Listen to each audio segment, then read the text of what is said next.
বৃন্দাবনে থাকা আমার পক্ষে অসম্ভব, তবে কষ্ট করলে কেষ্ট মেলে, এই কথা তো ঠিক। তাই যে যাই বলুক আমার তাতে কিছু যায় আসে না। রাধে রাধে বন্ধুরা, কেমন আছো সবাই? আশা করি সবাই ভালো আছো, সুস্থ আছো। দুপুরবেলা থেকে আজকে ব্লগটা শুরু করছি, প্রথম থেকে শেষ পর্যন্ত তোমরা দেখতে থাকো, আশা করি তোমাদের ভালো লাগবে। এই যে এখন একটু ভাজা বসিয়েছি, আলু বিনস আর কপি ভাজছিলাম, আর এটা হচ্ছে মূলো শাক আর বাঁধাকপি। মূলো শাক ছিল তো ভাবলাম যে ভেজে নেব, শুধু অল্প একটুখানি ভাজার মতো হবে, তাই জন্য আলুর সাথে ভেজে নিচ্ছি। আলু দিয়েছিলাম, বিনস দিয়েছিলাম আর ফুলকপি। শুধু শাক সেটাও আর একটু কেমন লাগবে, তাই একটু বাঁধাকপিও কুচিয়ে দিয়েছি। শাক পাতা দিয়ে রান্না করছি আজকে। আর প্রেসার কুকারের মধ্যে অন্ন করে নিয়েছি, তার মধ্যে আলু সেদ্ধ দিয়েছিলাম আর একটু মূলো পাতা সমেত সেদ্ধ দিয়েছিলাম, টমেটো সেদ্ধ দিয়েছিলাম। তো এই রান্না হচ্ছে।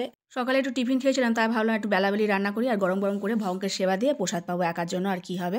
আর এই যে বালতি করে করে জল এনে এনে বাসন ধুতে হচ্ছে, খুব অসুবিধা হচ্ছে, কারণ কলটা আবার জল বন্ধ হয়ে গেছে। আগেও ছিল, তার মিস্ত্রি একটু সারিয়ে দিয়ে গেছিলো, আবার দেখছি জল বন্ধ হয়ে গেছে। আর বারবার করে বাইরে গিয়ে আনাজ ধুতে হচ্ছে, চাল ধুতে হচ্ছে, ঠান্ডার মধ্যে বারবার বাইরে যেতে হচ্ছে, আর এই জল তুলে তুলে এনে বাসন ধোয়া যাচ্ছে।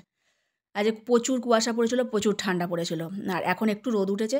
আর সখীদের বাথরুমটা ঠিক হচ্ছে, এতদিন বাথরুম ঠিক ছিল না, বাথরুমটা এখন ঠিক করছে। বাথরুমে কোনো কিছুই করা যাচ্ছিল না, খুবই অসুবিধা হচ্ছিল।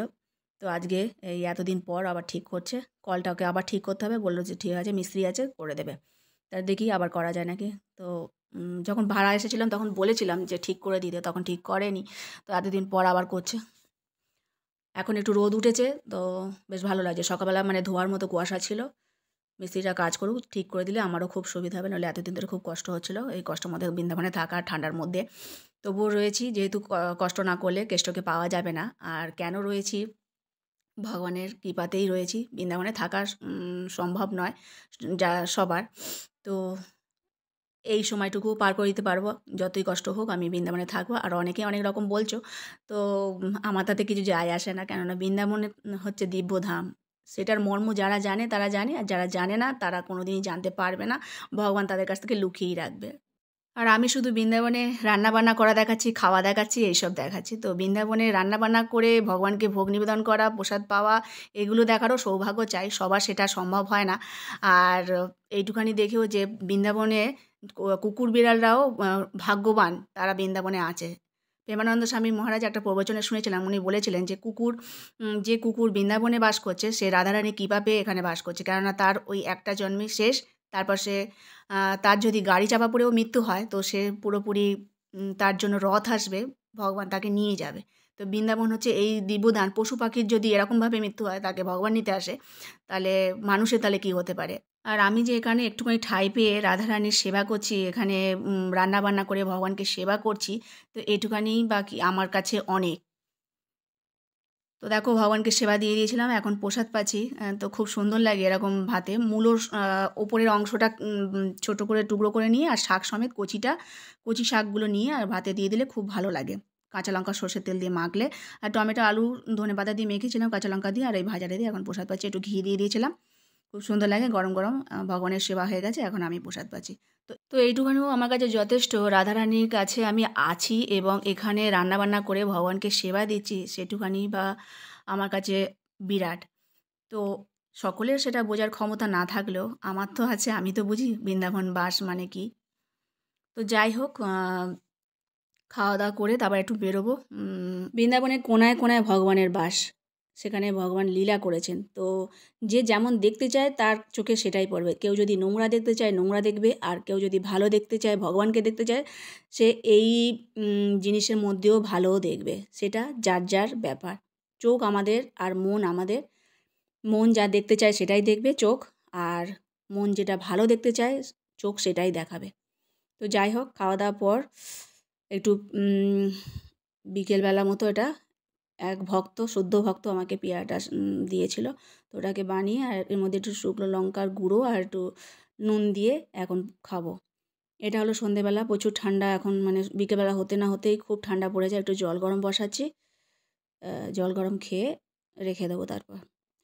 আর এই বাসনগুলো পড়েছিল দুপুরবেলা যে বাসনগুলো রান্নার পর আর মাজিনি, খাওয়া দাওয়ার পর একটু বেরিয়েছিলাম, জব করেছিলাম, ব্রজধামে একটু বেরিয়েছিলাম, তারপর বাসনগুলো রেখে দিয়েছিলাম। সেই বাসনগুলো এখন মেজে উপর করে রেখে দিয়েছি। জলটা খুব ঠান্ডা হয়ে আছে, মানে একদম সকালবেলা খুব ঠান্ডা, একটু রোদ উঠলে ভালো হয়। যেদিনকে রোদ ওঠে না সেদিনকে, আর যেদিনকে রোদ ওঠে সেদিনকে একটু ভালো লাগে। আর এই সন্ধ্যেবেলা হতে না হতেই প্রচুর ঠান্ডা।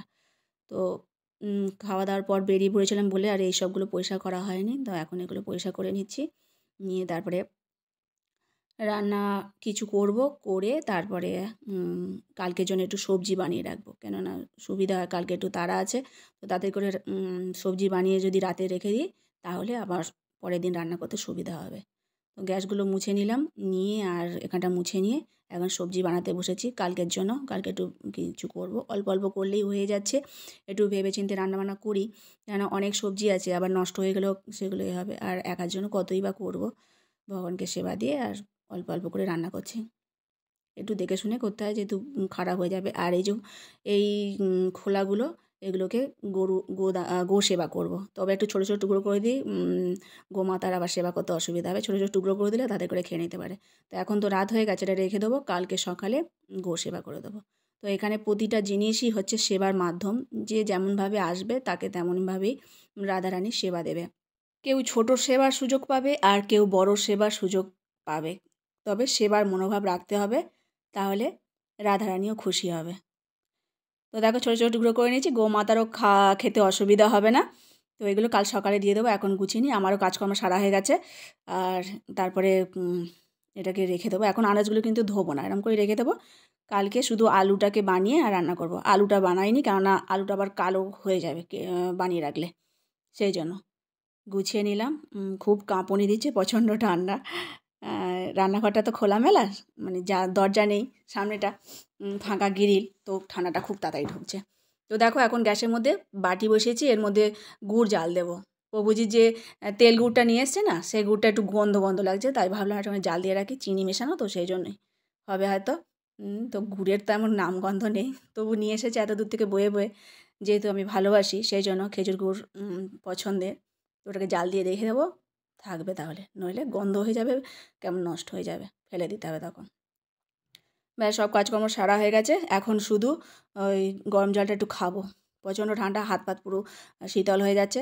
আর আমার আবার ঠান্ডার মানে এমনই মানে জ্বালা জ্বালা করে, হাত পা সব জ্বালা জ্বালা করে। আবার ঠান্ডাতে হাতের আঙুল ফুলেছে, পায়ের আঙুল ফুলেছে, মোজা পরে থাকলেও তারপর এরকম হচ্ছে। তো এত ঠান্ডা কলকাতায় কোনো দিন আমি দেখিনি। বৃন্দাবনে প্রচুর ঠান্ডা যেরকম, আবার গরমও সেরকম। তো এটা জাল দিয়ে রেখে দেবো। আর আজকের মতো ভিডিওটা এখানে শেষ করছি, দেখাবে পরে একটা নতুন ভিডিওতে। সবাই ভালো থেকো, সুস্থ থেকো। হরে কৃষ্ণ।